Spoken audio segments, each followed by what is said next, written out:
Hello, what's happening, everybody? Welcome to another Monday, Miller's Music Mondays. How are you? I'm doing pretty good. Yeah, I don't know. Monday, Wednesday, Friday, Saturday, Sunday. What does it all mean? I don't know. Way we tell time, I suppose. But uh, welcome to the show. I thought I'd play this one. I haven't played it in a while on the show. So here we go. This one is called Love Ain't Leaving You.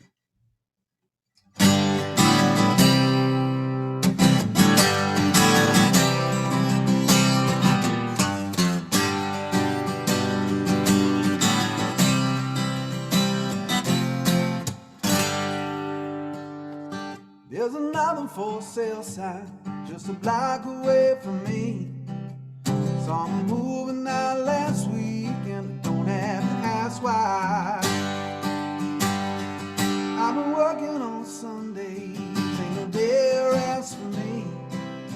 And my girl, I barely see, she wants to get back to where we used to be. Don't take the lead, 'cause I can't hold out that long. She looks to me to be strong.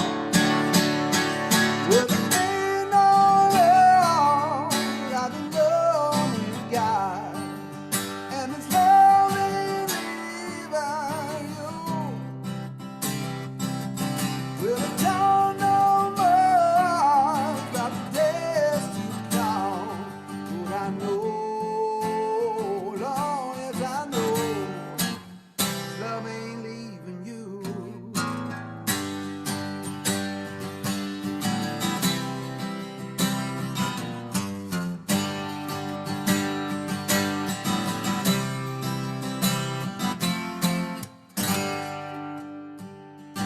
Well, my friend has been talking about working hard to make half of what it used to take for me just to get by.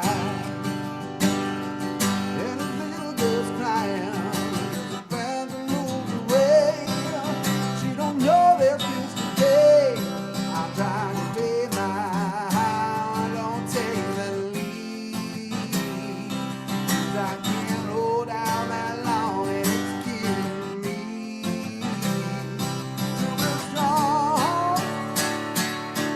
Yeah, there ain't no love like the love we got, and this love ain't leaving you.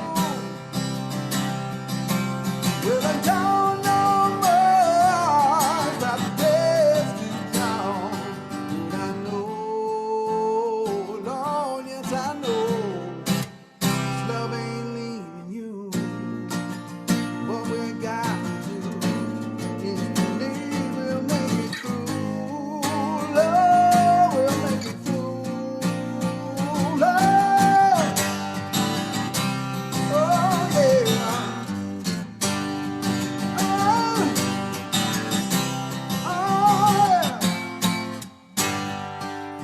Yeah, there ain't no love like the love we've got, and this love ain't leaving you. Yeah, I don't know much about the days to come, but I know, Lord, yes, I know, this love ain't leaving you. Love ain't leaving you, no. Oh, no.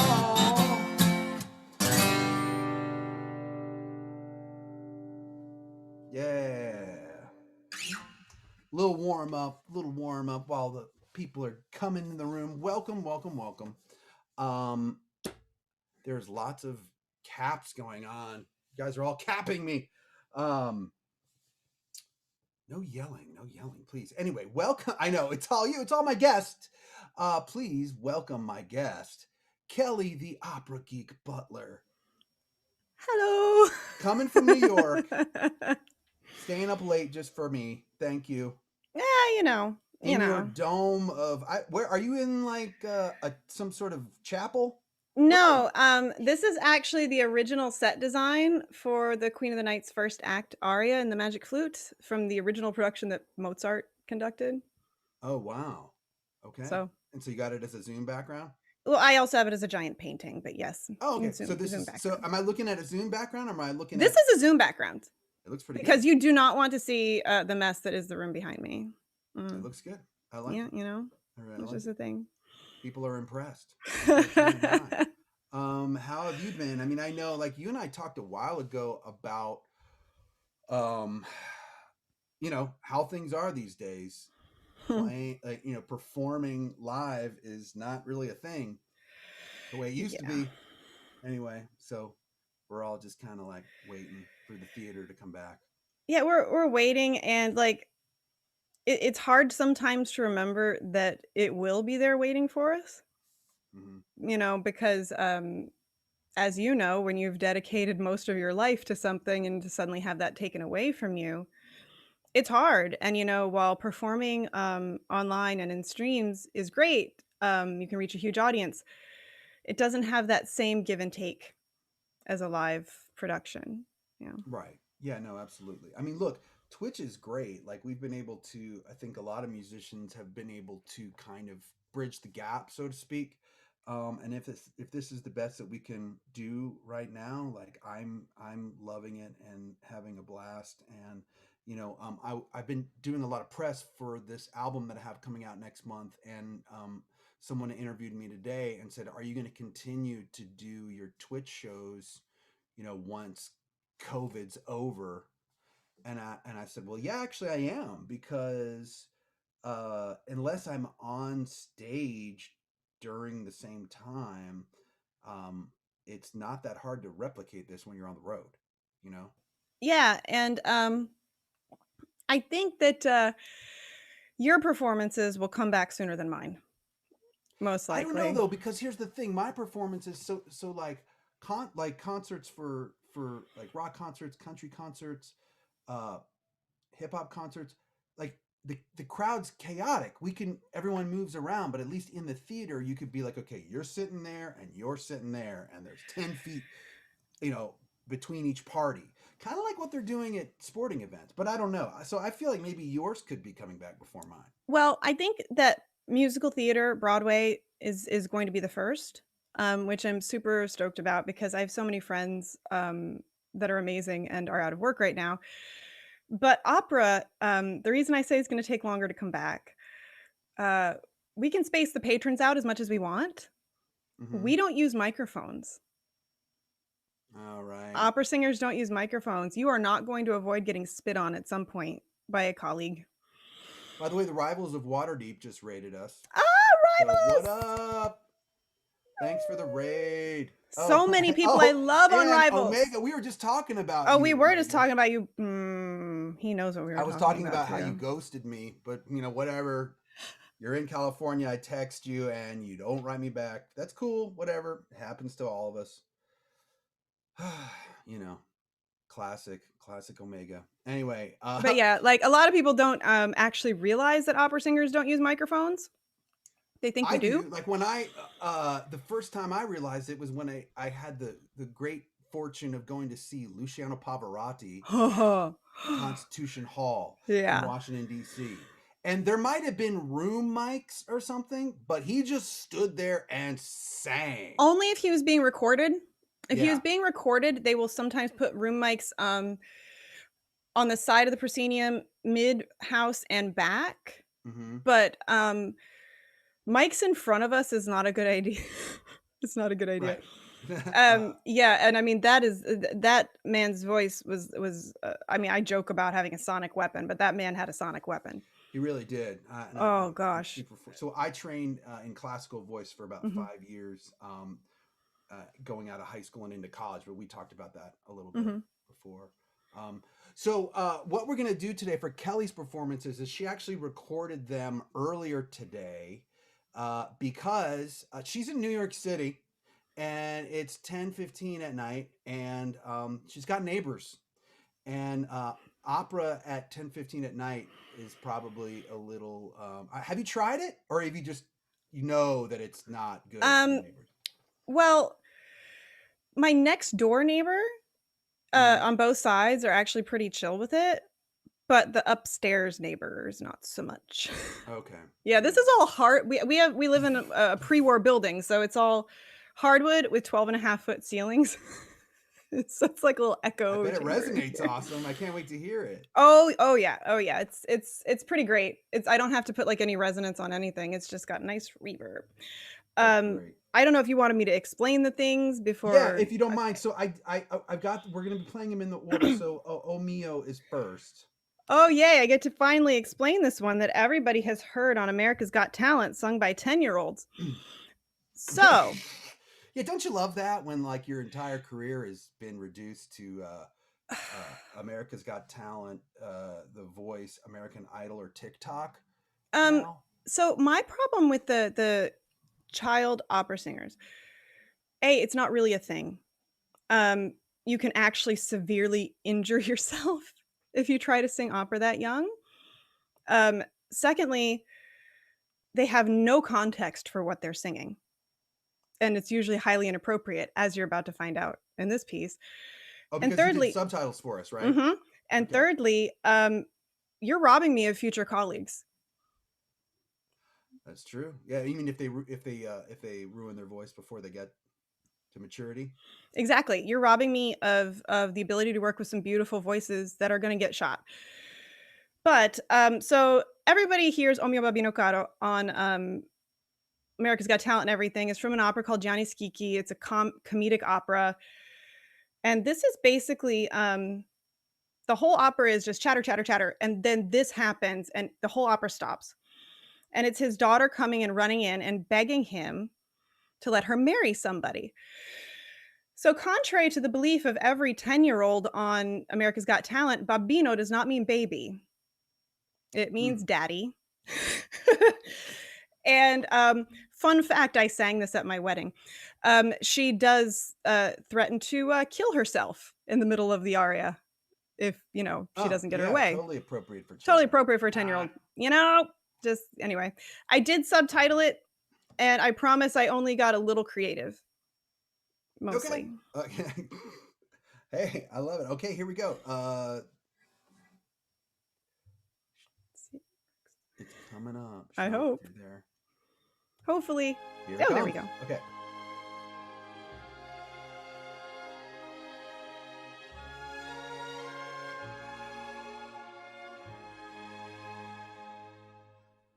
Oh mio babbino caro, mi piace bella penna andar in porta rosa a comperar l'anello.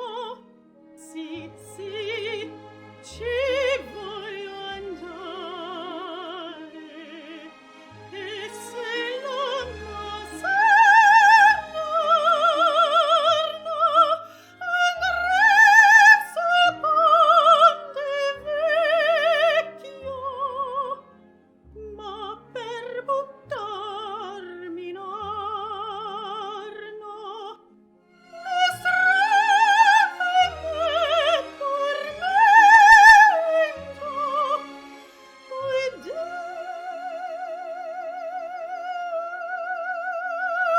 vorrei morir.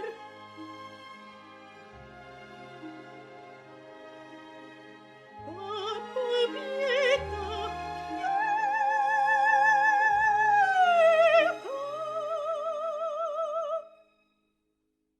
Babbo pietà, pietà.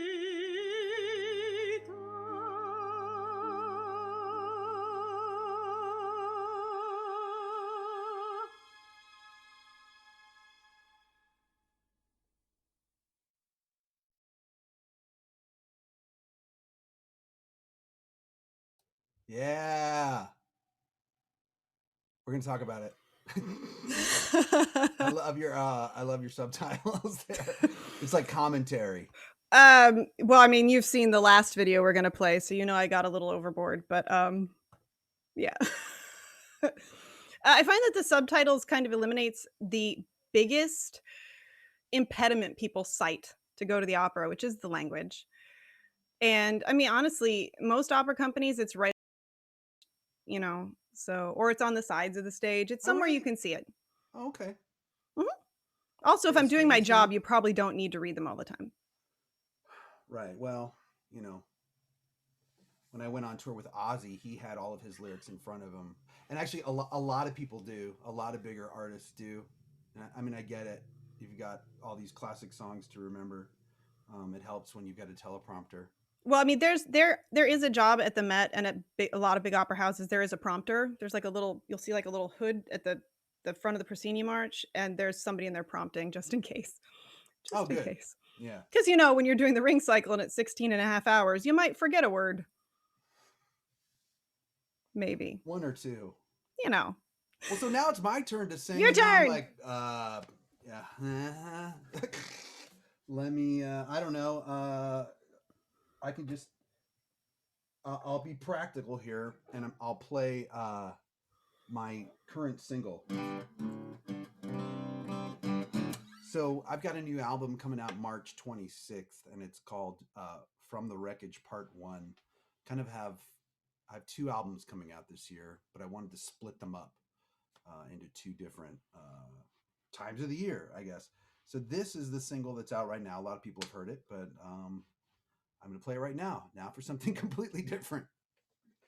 And here we go. It's called Better Late Than Never.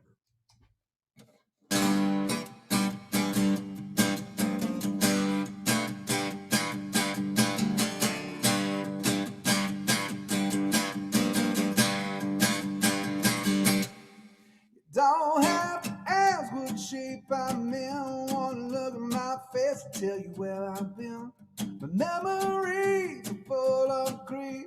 One day soon I'll find relief. Gonna carry this load till the day I die. Till I look my maker in the eye. Say, hey man, what you trying to do? It's just one thing I've asked you. Give me a sign. Something would be better than nothing. It's been a long time, but it's better late than never.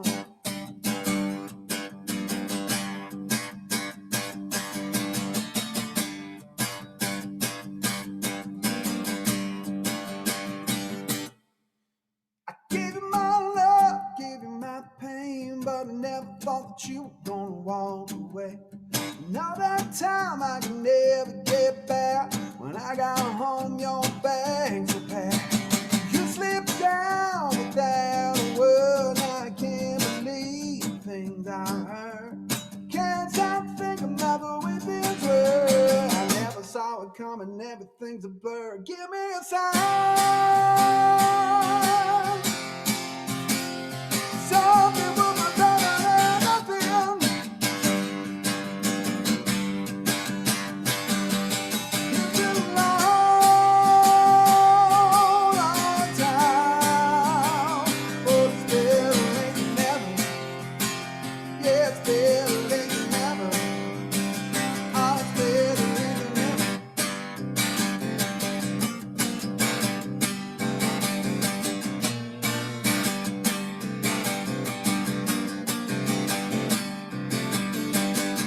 If I had my way, I'd leave this town.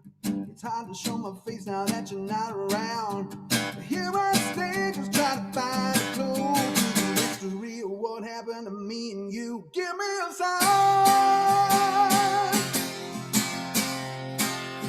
Something will be better than nothing.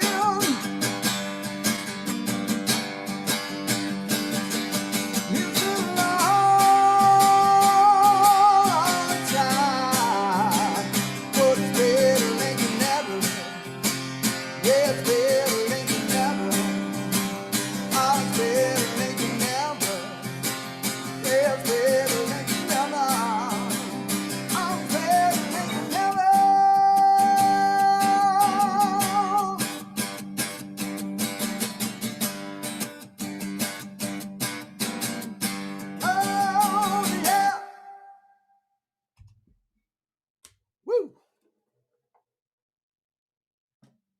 You are like 900% cooler than me. Yeah, I don't know about that. I think you're pretty cool. You've never seen me try to play an instrument and sing at the same time. It doesn't end well for either of us. Thanks for all the follows. I usually on my Monday night shows I don't have thanks for the follows and the subs. Hi back, hi Glacier. Hi that Davey. Hi, what's happening, Jonan? I try to concentrate on my guests so much on Mondays, so I don't have the alerts going off on the screen and stuff as much as I do other nights. So I try to be professional on Mondays, and then just the rest of the week it just slides. And then You try to be professional on Mondays, and then you ask me to come on your show, and it just goes downhill from there. I've been asking you to come on the show for like how many months, and we finally figured out how to do it. Yeah, because there was a bit of a like I was like, how am I gonna do this? Because I can't sing live, obviously.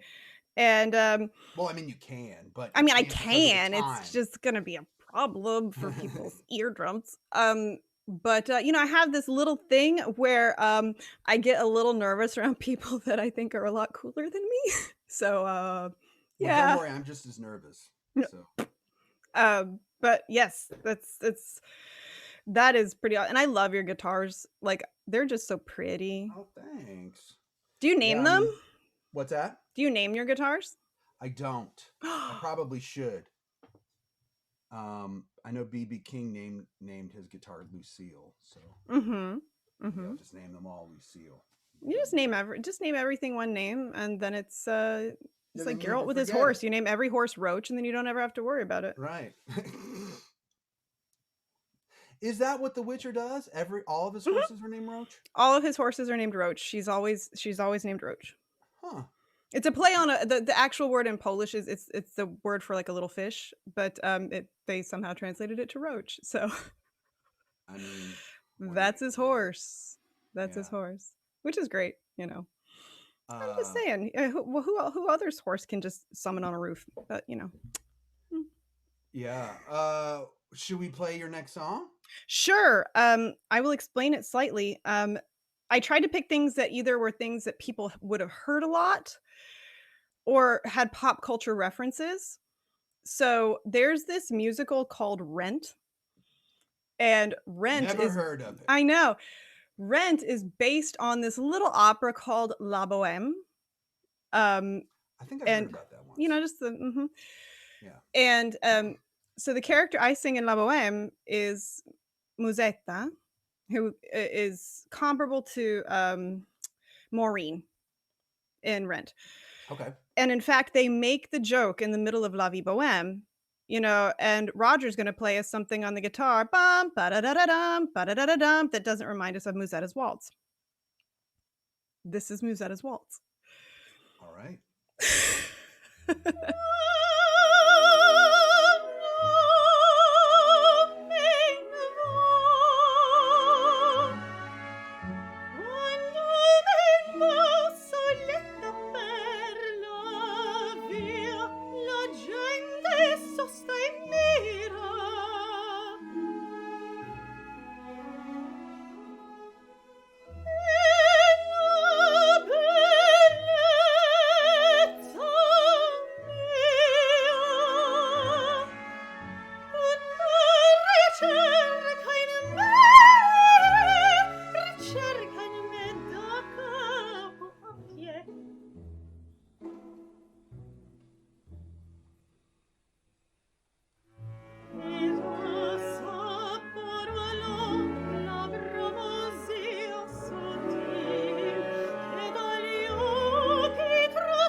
Hey, people are freaking out over the Rent story. Yes, Enthusiamy. Hello. Not only is it the lyrics are from Rent are based on that for Take Me or Leave Me. You know, every single day I walk down the street, I hear people say, "Baby, so sweet." Yeah, I can't sing that song. But it's pretty much the same thing. She's tormenting her ex. Her ex is there. It's this huge scene with a septet, 7 people singing all different lines. And she breaks out in this because she just wants to make him feel bad. You know, like you do. My main memory of Rent, I enjoyed it, but I remember, and I'll call him out because it doesn't matter. So Ben Moody from the band Evanescence is a good friend of mine, and he really wanted to go see Rent, but I think he was like having girlfriend trouble at the time or whatever. So a group of us went to go see Rent, and then he got on the phone and walked out to take a phone call like halfway through the movie, and then like he left. At So least that's it was the my movie and not memory. the So like stage my play. memory of the movie Rent is like that experience. I mean, I've had people take phone calls in the middle of live theater. So at least this was only the movie. Yeah, I mean, he got up quickly to take the phone call outside at least. Mm-hmm. Yeah. Yeah. Yeah, that would be great if you're like, on stage and you look down and someone you know, Yeah, is yeah. Between talking. that and like on Sunday matinees when all the people bring their, Werther's candies and start unwrapping them, it's great. They always choose like the quiet parts. What is it about Werther's I don't specifically know. I don't how know. noisy they are? There's the video of me literally dying in La Traviata singing this super difficult thing while I'm like collapsing.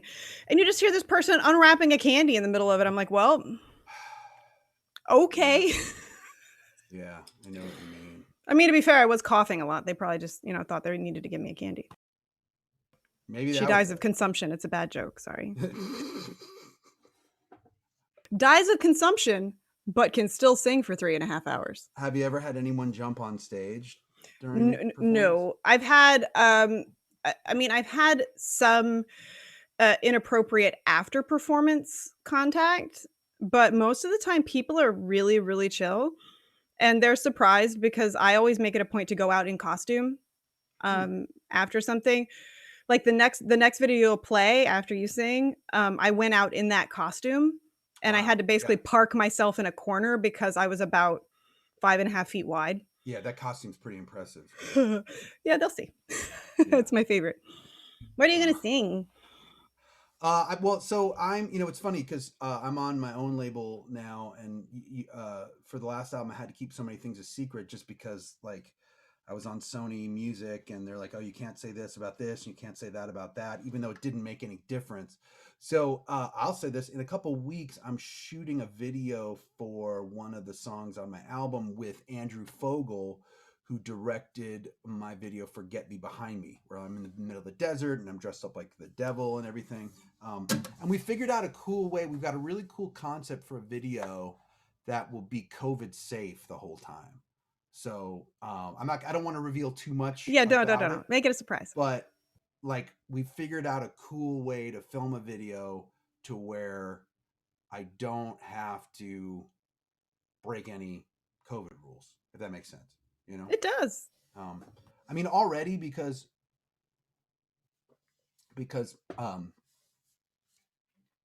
I run a recording studio, we already are in like zone B, as they say. So I get tested for COVID constantly anyway. But and I'm super vigilant about being as safe as possible. But I'm glad that like I don't have to even break any rules to do that. So anyway, so I thought I'd play Get Thee Behind Me because I'm going to be working with that video director again. Why not? Here we go.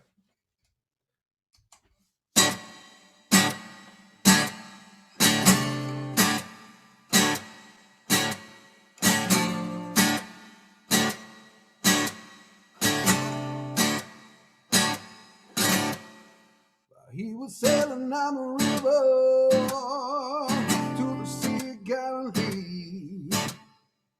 I'm a Pharisees and Sadducees to work for me. He was walking on the water near the shores of Magadan.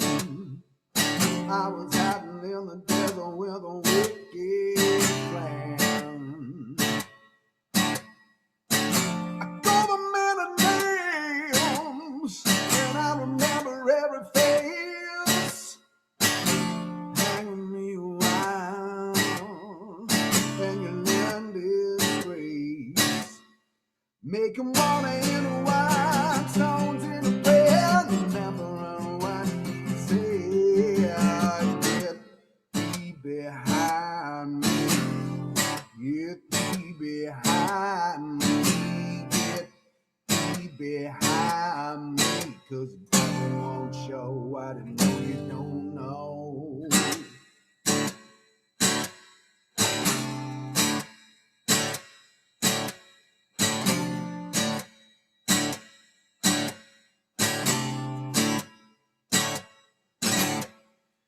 He was walking in the wilderness 40 days and 40 nights. Ever would have said to him I couldn't get right. Took him up the highest mountain with the view on land. I thought just a glimpse of power would make him dance. Big and water in the wine, stones in the bell, remembering what he said. Get thee behind me, get thee behind me, get thee behind me, 'cause the devil won't show what you know you don't know. Get thee behind me, get thee behind me, get behind me, 'cause the devil won't show what you know you don't know.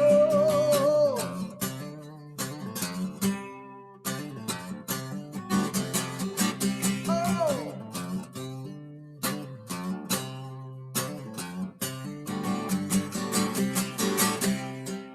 well, it cast me down to the unknown ground.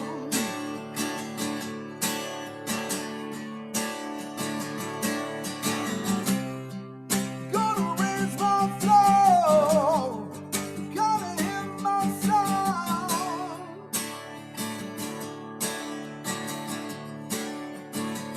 He said, get thee behind me, get thee behind me, get thee behind me, 'cause the devil won't show what he know you don't know. Get thee behind me, get thee behind me, get thee behind me, 'cause the devil won't show what he know you don't know.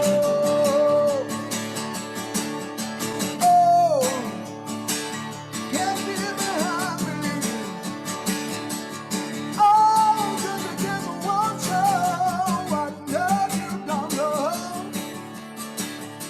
Yeah. Oh, devil won't show what he know you don't know. Yeah.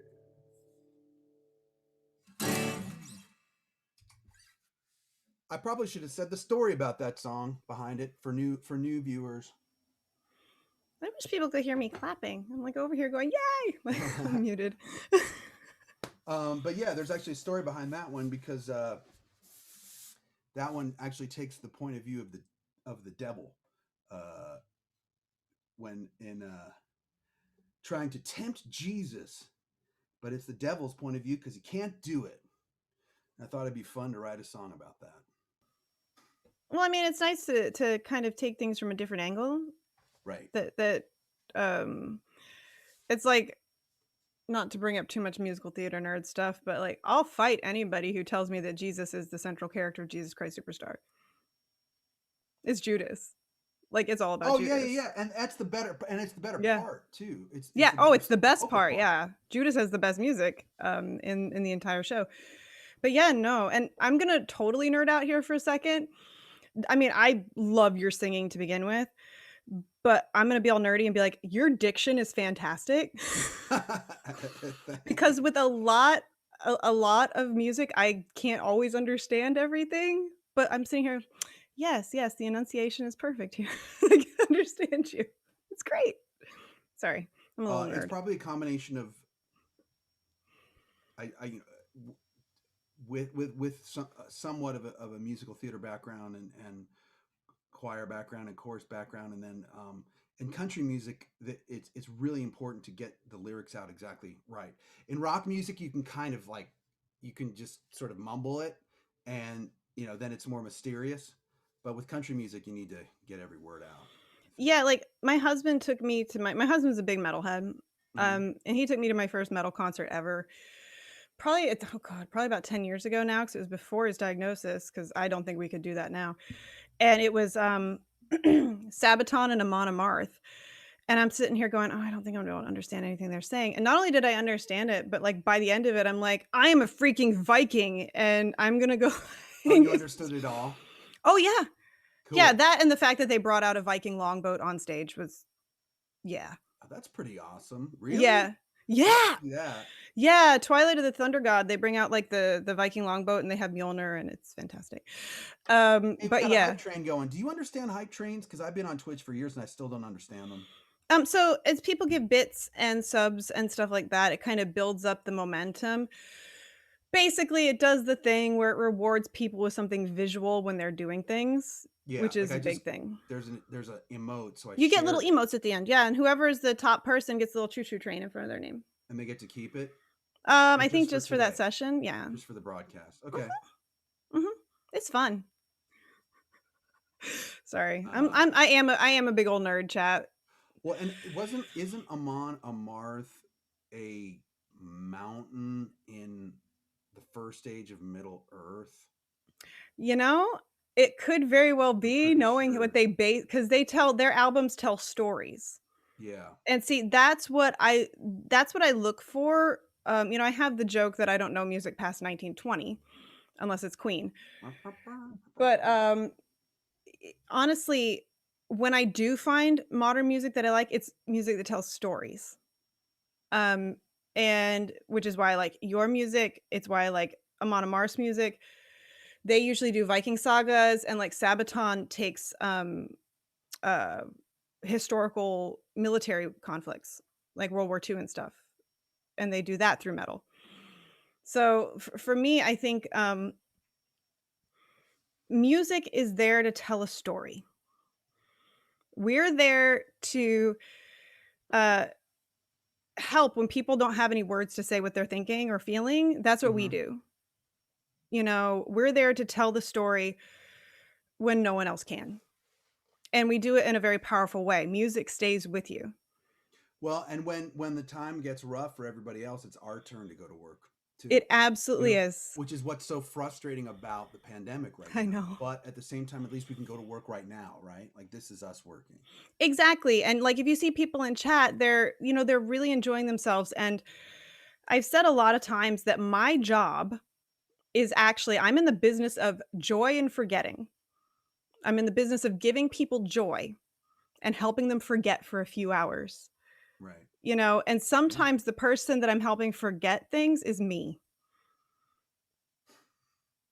When I'm you know? performing, yeah, like it's weird. Like and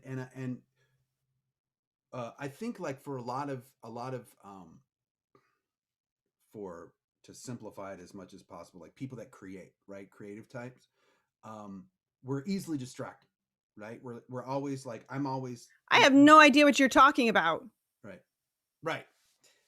But when we're performing, we're 100% focused on that performance, right? And so like nothing else matters for that whatever amount of time that is. And that's why performing for me and I'm sure for you is such a gift. It's a gift for us as much as it is for the audience because we're it's taking us somewhere else as well. Yeah, and I mean, I know for me, when I discovered I could sing because 'cause I've been singing my whole life because my dad has a degree in vocal performance, even though he unfortunately couldn't make a career out of it.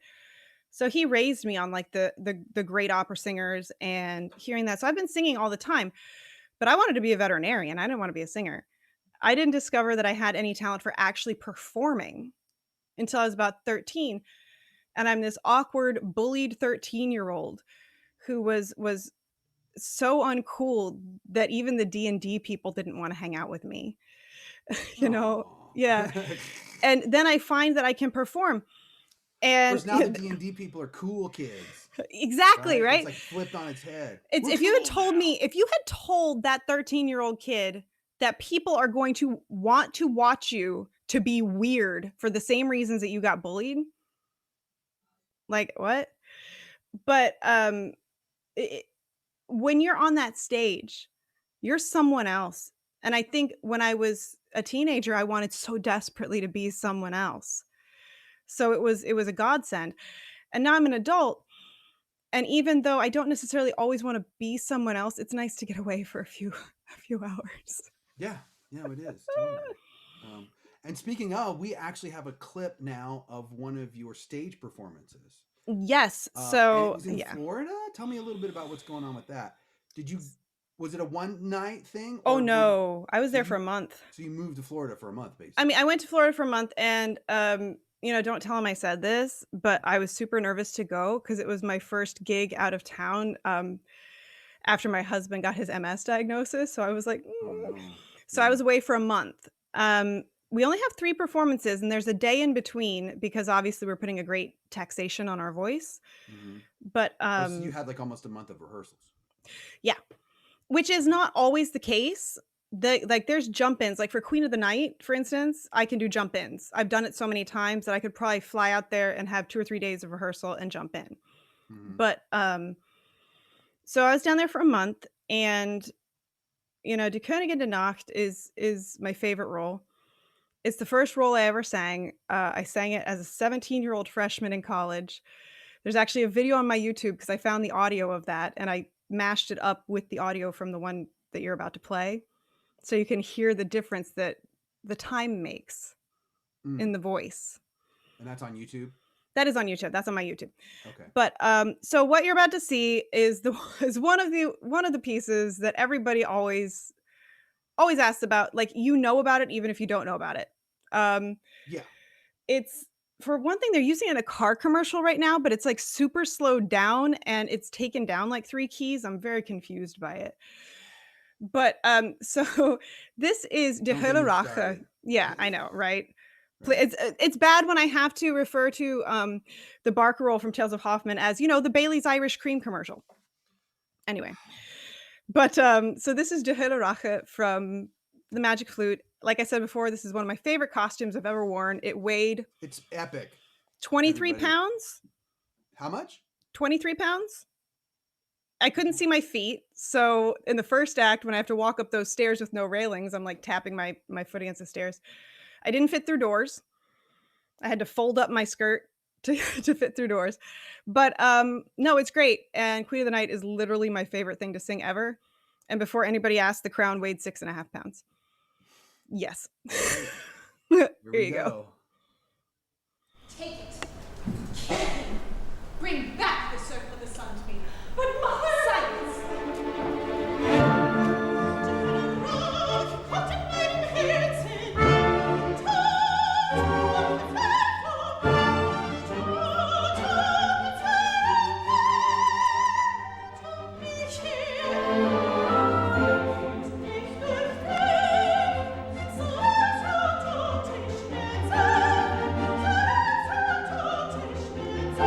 So bist du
Um, so the funny part about that video, I actually Yeah. I actually woke up that day. Wah! I forgot to mute the stream. Um, I woke up that day with complete pharyngitis. I had no voice. Um, and that is where something called technique comes in. You know, Right. you've sung something so many times that your body knows where the notes go. Because yeah, I mean, I couldn't speak, but I could sing. It's great. And as somebody pointed out, they're like, "Oh my goodness, you know, oh poor Sarastro. Don't feel bad for him. He's a misogynistic cult leader who kidnapped a girl to marry her off. So don't feel so bad, The okay?" character. Yeah, right. The character, not the singer. Yeah. Right. Yeah. So we could have a whole talk on all the problems opera has with misogyny, but we're not going to do that right now. Okay. Yeah, that would be another Whole nother stream. another hour. I know. So first of all, I saw like both of my parents are in chat, which is like kind of freaking me out a little Hi, bit. parents. My mom's here too, but she's being quiet. She says she's not saying anything. Yeah, my mom is there. My mom's in Florida. My dad's in Virginia, and they're both here. And I know my stepmom's going to watch this later too because she's a huge opera fan. But my mom asked for some operas to recommend to people like who are newbies. Yes, this is the best thing. Okay, so here's the fun part. The first thing you have to do when you want to know the best opera to go to is think of your favorite kind of TV or movie that you like to watch, like genre-wise, because there's going to be an opera for it. If you don't have something like that, then I tend to recommend something like Don Giovanni to start. Mozart is very mathematical and makes sense to your ear. And Don Giovanni is a very dark comedy if it's done properly, and has a lot of great characters in it. Um, I love my friend who is currently one of the greatest Brunhildes singing right now, but please don't make the Ring Cycle your first opera. I know you want to see the ladies with the horns. But it's 13 hours long. 16 and a half. 16 hours and a half long. Yeah, don't do that. But yeah, you know what? Pick something. If you're not sure, then go see an operetta, like The Merry Widow or Die Fledermaus. Those tend to be funny. You know, with the internet at your fingertips, you can literally just say, you know, I want to see something comedic. So Google comedic operas. You know, YouTube has full performances. Right. We even found clips of my old opera teacher on YouTube that you sent me. Right? Remember? Yeah. Yeah. So that was kind of cool. Yeah, there's everything lives on YouTube now. There's some really fantastic performances out there. But honestly, well, yeah, 16 and a half hours long over 4 days. Okay. Sorry, not all at once. Yeah, 4 days. It's like 4 something hours each. And that's where you get ba ba ba ba ba ba ba ba ba ba ba. That's where that comes from. Killed Killed a a wabbit. wabbit. Killed a wabbit. So one of my best friends is a professional drag queen who's an actual opera singer, and their drag name is Gilda Wabbit. It took me a year to get the joke Oh my gosh. because I kept pronouncing it Gilda. Gilda Wabbit. Gilda Wabbit. No, Gilda Wabbit. Oh. Yes. And But someone else asked how we met, and We well, haven't actually met. met in person, Mhm. but we know each other through like this crazy world of Mhm. D&D, and Actually, yeah, we played that one shot together, which incidentally is the closest any of my characters has ever come to dying, was in that one shot with you. wow, well, that was a pretty Intense one shot. it was pretty intense. There was a lot going on. Razor Snow. Yes. Yeah. That was But so I've written all the theme songs for Critical Role, and then last year I was asked to write the score to Undeadwood, which was amazing. Sorry. one. So you know, and what most people might know that who are watching, but some may not. So Undeadwood was sort of one of their I don't know, side shows. What would you call that? I would say like a mini series. A mini-series. There you go. Hopefully Brian Foster doesn't watch this because I still haven't watched Deadwood, which he has yelled about me at me about on multiple occasions. I've watched Undeadwood. Well, I'm sure he's happier about that. Yeah, So no, it was yeah. all instrumental music, but there was Mhm. one song uh, that I wrote that I actually was inspired by the show, by the Mhm. series, and I wrote lyrics to it. Now that Mhm. wasn't included in the soundtrack because the soundtrack was all instrumental, but Mhm. for my album that comes out on the 26th, I'm releasing the vocal version of that.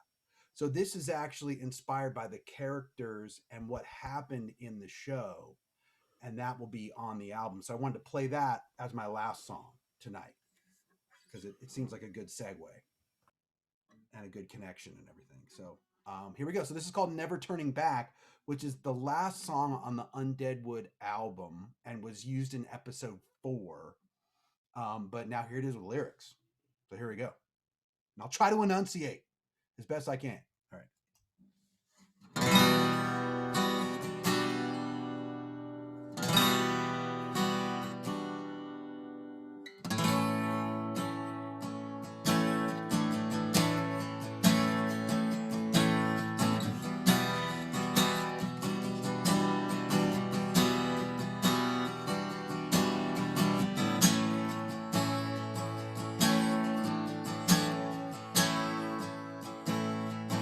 Place a crown of death upon my head.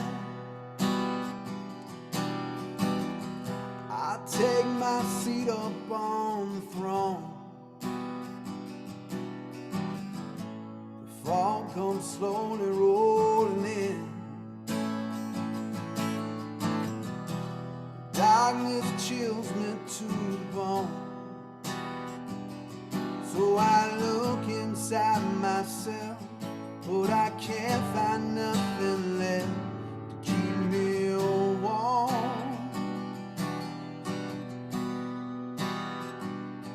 Then I take that final step and let fate decide the rest. And I'm never turning back. No, I'm never turning back. I grow these wicked seeds I've sown in places only even knows, and I'm never turning back. Oh, oh, oh. Justice, as they say, is always blind, but the justice that I know is never kind. Oh, it finds a way to twist your every word, convicts you from a tale that's overheard. So I look inside myself, and I can't find nothing left to give me shelter.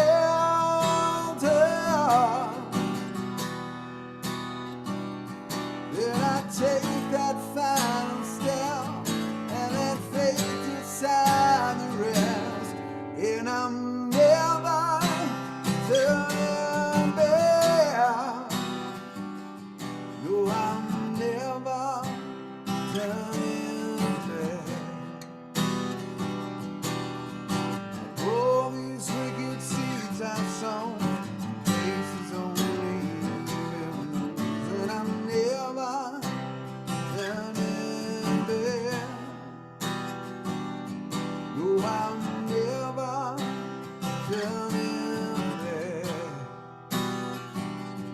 No, I'm never turning back.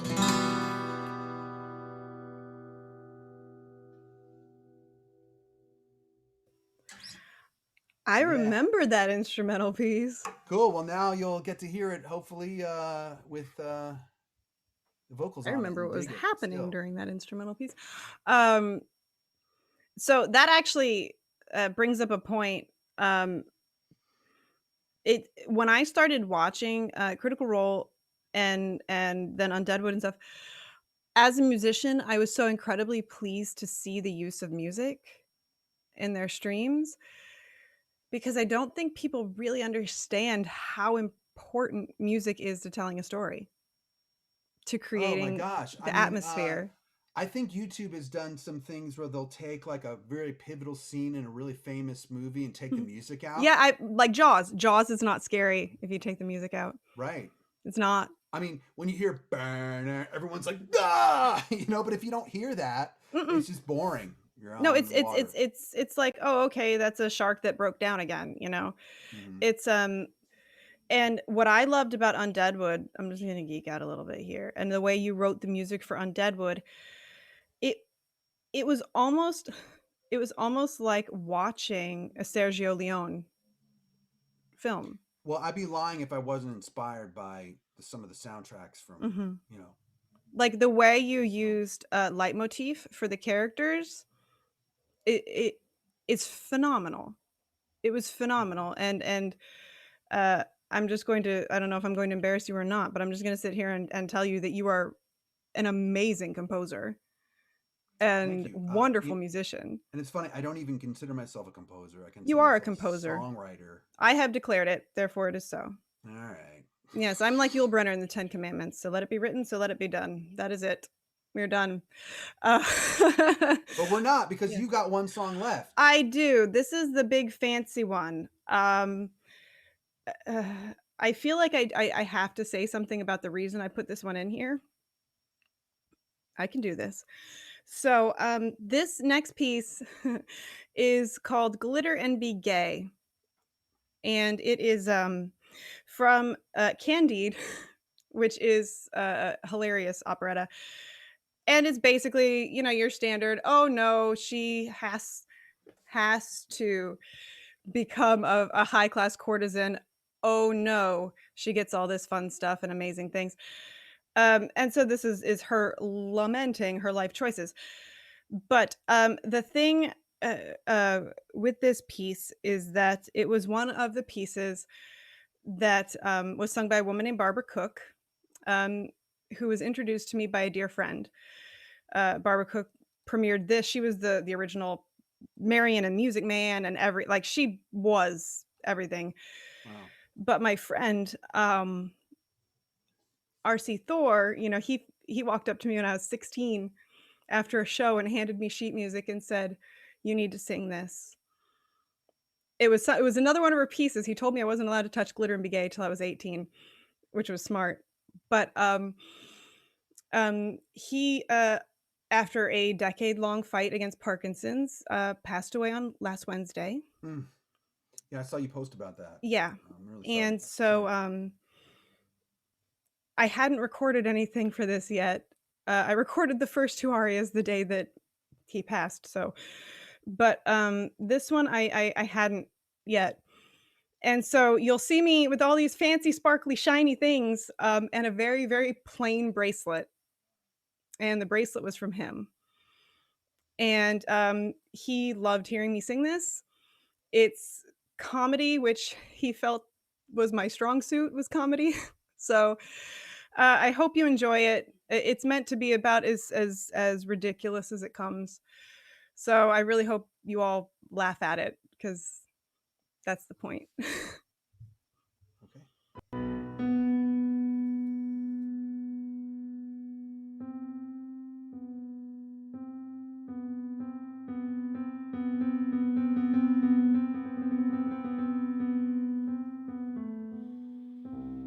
Glitter and be gay. That's the part I play. Here I am in Paris,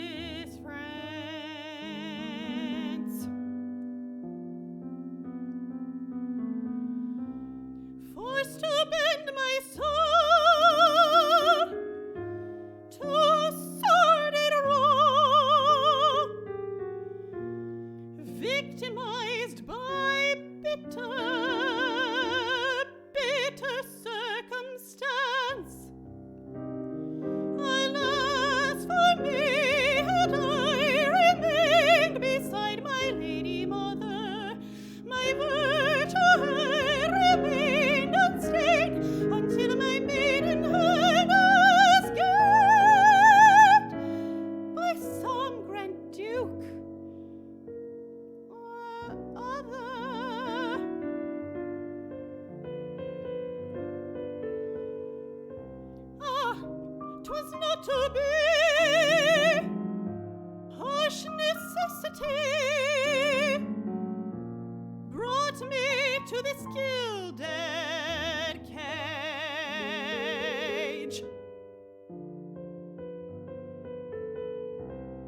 Born to higher things, here I drop my wings.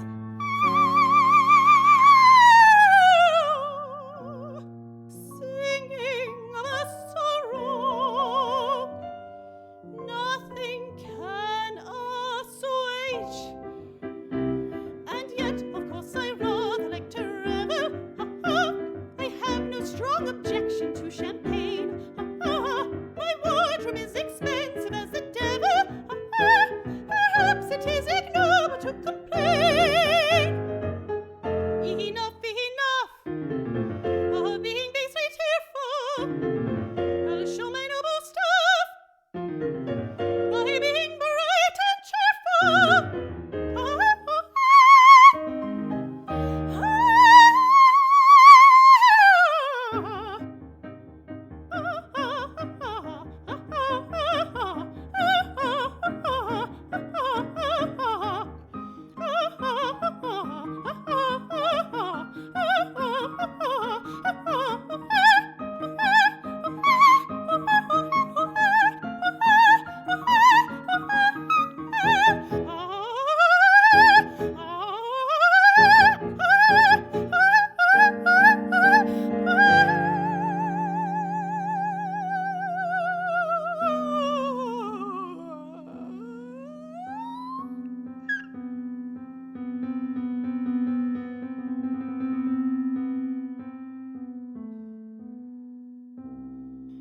Pearls and ruby rings.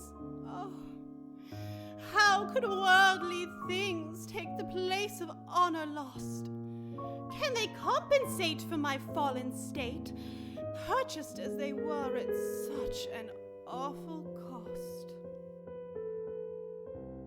Bracelets, lavaliers, oh, can they dry my tears? Can they blind my eyes to shame? Can the brightest brooch shield me from reproach? Can the purest diamond purify my name? And yet, of course, these trinkets are endearing. I'm oh so glad my sapphire is a star. I rather like a 20-carat earring. If I'm not pure, at least my jewels are. Enough.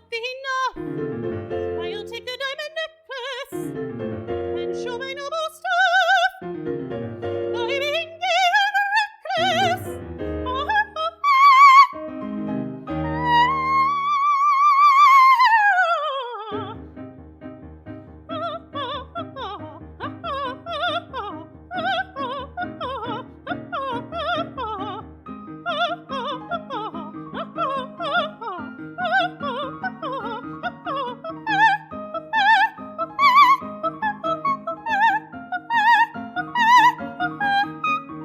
Observe how bravely I conceal the dreadful shame I feel.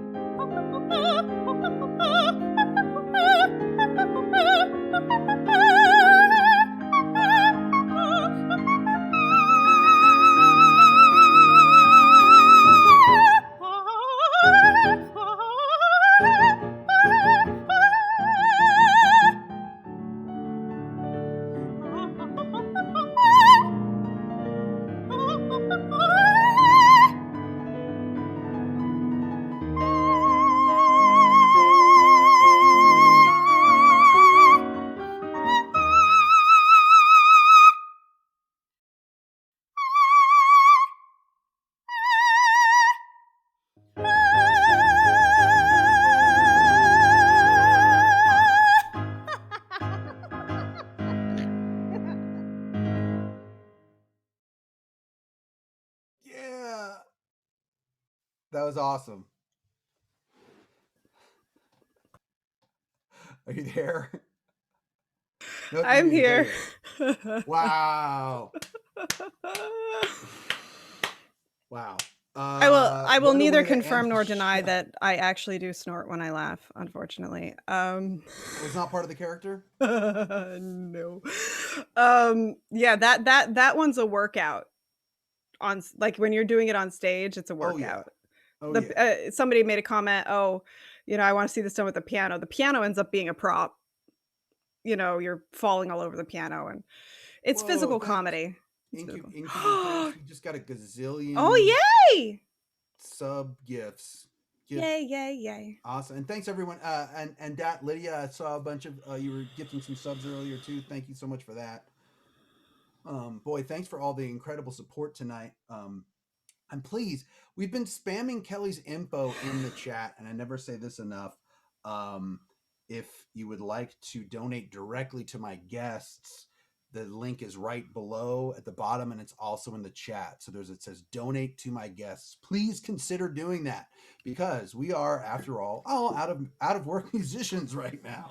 We're doing the best we can, but our industry has been snatched away for the time being, anyway. And Yep. I was a professional opera singer until I took a pandemic to the gigs. Yep. Well, That's how it works. oh, really? You took one to the gig? Is that what happened? Right to the gigs. Yeah. Right to the gigs, Like, and you don't recover from that. yeah. Yeah, no, I'm sad because I was gonna get to do Queen of the Night in a new city that I hadn't performed in before, and hopefully they'll put it back on afterwards. But so I was supposed to get on a plane on March 25th to go tour in the UK, and it was March 19th, I think, that everything got shut down in LA. But so the tour that I was going to be doing with Bob Wayne, which originally was in March and April of 2020, has been rescheduled to March and April of 2022. Fingers crossed, yeah, I'm not expecting opera to be really back until next year at least, because until there's enough vaccines for everybody, Yeah. it's just not safe. Yeah. And I feel like I'm kind of soapboxing here, and as much as I wish I was working, that you were working, for God's sakes, people, consider other people ahead of yourself sometimes. Wear a mask, please. I feel like most of the people that watch this show are pretty good about it. I know, I just want somebody to clip that and just put it up everywhere. Just wear a mask, because you never know who you're dealing with. My husband's immune compromised. You never know what people are going through. Right. Just think of other people. Don't be selfish. Because the sooner we get this taken care of, the sooner we can play Dungeons and Dragons at an actual table again, and I can roll nat ones in front of everybody and not just on the internet. I know. Not you can actually do it manually, not digitally. It doesn't matter. I roll them anyway. I'm so bad at the dice rolls. Have you ever rolled 2 ones in a row? I have rolled 2 nat ones on advantage. That's incredible. Yep. That's me. I don't know. Like, I think that's like 1 in 400,000 or something. Don't make me math, please. All right. Yeah. I went to music school. But yeah, no, I love games and thank goodness we have them right now, because at least makes us feel like we're performers, and it gives us a way to step out of ourselves. But I would like to step out of myself with better dice rolls, please. Thank you. Well, I hate to do this, but we got to wrap up because my technical director has to go direct another show, who is Sean Becker, who's like the if you were to put overqualified to run this show, like if you would look up overqualified in a dictionary, that would be Sean Becker. But he is I'm happy that he's one of my best friends and runs my Monday show for me. But I don't want to take any more advantage of him than I do already. So we're gonna raid somebody, okay? And what I usually like to do is raid other musicians. Okay. Because here we are, we're musicians. So I'm on this team called Saving Music Live, and what Saving Music Live is it's a charity that we do a stream once a month, and raise money usually for music education charities. So I'm going to see from that team who else is online right now, and we're going to raid them. I've raided Christy a bunch of times. Let's raid this dude. Looks pretty cool. He's playing classical guitar. His name's Schnaff. We're going to raid Schnaff. Okie dokie. Let's do the put that thing. in there. But once again, please, everybody, consider donating to my guest because we're all kind of feeling it right now. In the meantime, all of your info is there. Follow her on socials. Kelli, this was awesome. We did it. We talked about Yay, this we did the forever, thing. and we figured it out, and we did it. So, I got to see you sing live. It's and great. you have a Twitch channel too, and you twitch all the you twitch all the time. I twitch all the time. No, You stream yes, all the I time. do. I do. I'm currently streaming through the DLCs of Shadow of War, which generally does turn into me screaming at whichever voice actor I recognize that I'm killing at the moment or is killing me, which is most of the cast of Critical Role. And also tomorrow, if you like The Witcher, I have Doug Cockle on my channel at 12 p.m. Eastern. We are going to do, we're going to give you horrible life advice. We're going to do a Q&A and just give you the worst life advice. Horrible life advice from Yeah. Geralt. That's From not Geralt of Rivia. Come ask Geralt, him yeah. about how to juggle your prom dates or something. I don't know. But yeah, you can catch me at the Opera Geek. And I'm also on Cyberpunk Red on Sirenscape on Thursdays. All right. Well, now we're gonna raid Schnaff, and Yay! I don't know. He looks pretty cool. He's playing classical guitar like this, which I always admire when people can play their guitar up this high. Oh yeah, right. So here we go. Anyway, good night, everybody. Good Thank you so night. much. I'll be back on Wednesday night for my Wednesday night request show, and we'll see you then.